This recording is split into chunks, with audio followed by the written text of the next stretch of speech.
যে সকল নির্বাচন বৈধ হয়ে গেল সেটা তো এটা তো মানে কোনোভাবেই যুক্তিসঙ্গত হতে পারে না। অবসবাসযোগ্য নগরীর তালিকায় প্রায়শই আমরা ১ নম্বরে থাকি। যেগুলো দখল হয়ে রয়েছে সেগুলোকে দখল মুক্ত করা আমার অন্যতম প্রায়োরিটি হবে।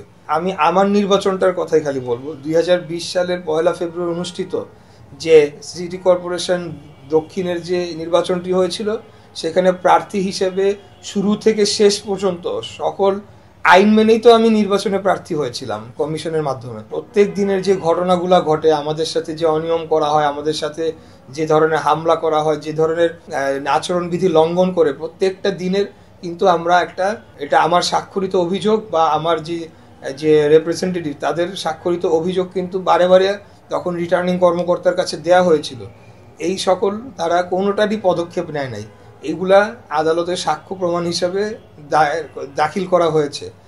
আমি কিন্তু ওই যে এত অনিয়মের পরেও নির্বাচনের দিন কিন্তু অনেকে বলেছে বর্জন করে বের হয়ে যেতে। আমি কিন্তু বর্জন করি নাই, আমি ফলো থ্রু করেছি, রেজাল্ট গ্রহণ করেছি এবং সেটা পর্যালোচনা করে এবং সকল সাক্ষী প্রমাণ এবং গণমাধ্যমে প্রকাশিত বিভিন্ন খবরের রিপোর্ট নিয়ে একটি মামলা দাঁড় করিয়েছি। করে ১ মাসে ৩০ দিনের মধ্যে যে ট্রাইব্যুনালটি নির্ধারিত ছিল যেখানে মামলাটি করতে, সেখানে মামলাটি করেছি।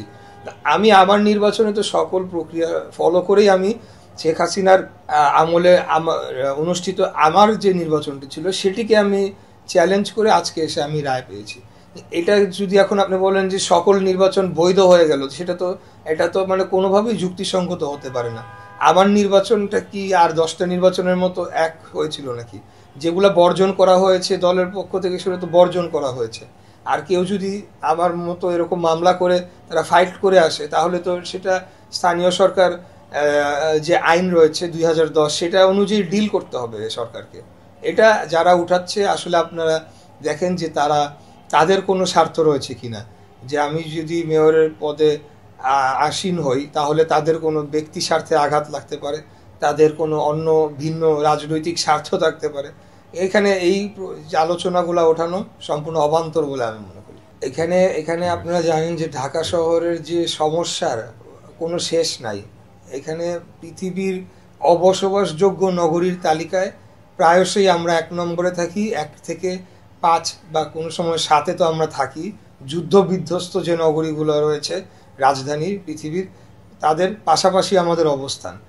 আমি প্রথম এবং সবচেয়ে বড় যে সমস্যাটি এখন দেখতে পাচ্ছি সেটা হলো আমাদের যানজট এবং গণপরিবহনে যে চরম বিশৃঙ্খলা বিরাজমান রয়েছে এবং বিভিন্ন রাস্তাঘাট এবং চলাচলের ফুটপাত বেদখল হয়ে রয়েছে। এখানে আমাদের মনে হয় কাজ করতে হবে এবং এই যানজটের ফলে কিন্তু বিশাল পরিমাণে একটা ক্ষতি অর্থনীতিতেও হচ্ছে এবং এই যানজট কিন্তু আমাদের যে পরিবেশ বায়ু দূষণেও কিন্তু একটা বড় কন্ট্রিবিউটিং ফ্যাক্টর হিসেবে কাজ করছে। অতএব যানজট নিরসনে আমরা কাজ করে যাব, তার মাধ্যমে আমরা পরিবেশের যে দূষণ সেটাও আমরা মাত্রা কিছুটা কমিয়ে আনতে পারবো। দ্বিতীয় আরেকটি যে বিষয়, আমরা একটা অত্যন্ত দূষিত নগরীতে বসবাস করছি। এই দূষণ এবং এটার মধ্যে বায়ু দূষণ রয়েছে এবং এই যানজটের ফলে শব্দ দূষণেও এটা একটা প্রভাব পড়ছে, সেটিও কেউ কমে আনার বিষয় রয়েছে। এবং পরিবেশগত দূষণ, যেটা আপনার বর্জ্য ব্যবস্থাপনা ঠিক করার মাধ্যমে আমরা সেটিকে ঠিক করতে চাই, যাতে জনগণ একটা স্বাস্থ্যকর পরিবেশে বসবাস করতে পারে। এরপরে আমাদের ড্রেনেজ সিস্টেম নিয়ে সমস্যা রয়েছে, মশক নিধন নিয়ে সমস্যা রয়েছে এবং এই ধরনের যে অপরিকল্পিত নগরায়নের ফলে নানাবিধ সমস্যা জন্ম দিয়েছে, যেগুলো আমাদেরকে মধ্যমেয়াদ, স্বল্পমেয়াদ, মধ্যমেয়াদ এবং দীর্ঘমেয়াদে একটা পরিকল্পনার মাধ্যমে নিরসন করতে হবে।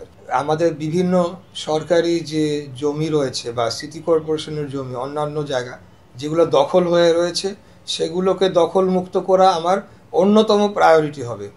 আমাদের নেতা দেশনায়ক জনাব তারেক রহমান ওনার যে ৩১ দফার কর্মসূচি, সেই কর্মসূচিতে উনি উল্লেখ করেছেন, বিস্তারিত পর্বে উল্লেখ করেছেন যে নগরীর প্রত্যেকটি ওয়ার্ডে আমাদের খেলার জায়গার অভাব রয়েছে এবং খোলা মাঠ বা ওপেন গ্রিন স্পেসের অভাব রয়েছে।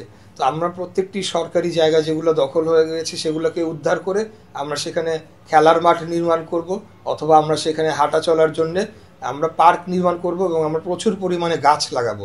এছাড়া দখল হয়ে যাওয়া ফুটপাতের কারণে আমাদের চলাচলের একটা চরম বিঘ্ন সৃষ্টি হচ্ছে আমরা চাই যে জনগণ ফুটপাতে হাঁটাচলা করুক এবং শর্ট ডিস্টেন্সে তারা হাঁটা চলার মাধ্যমে তাদের গন্তব্যে পৌঁছাক। সেজন্য আমরা কয়েকটি এরিয়া চিহ্নিত করেছি, এর মধ্যে গুলিস্তান, মতিঝিল সহ বিভিন্ন কয়েকটি জায়গায় যেখানে হকাররা বেদখল করে রয়েছে, বেআইনিভাবে ফুটপাত দখল করে রয়েছে। সেগুলোকে দখলমুক্ত করার জন্য প্রয়োজনীয় পদক্ষেপ নেওয়া হবে, যাতে নগরীবাসী তাদের ফুটপাত ব্যবহার করে তারা চলাচল করতে পারে।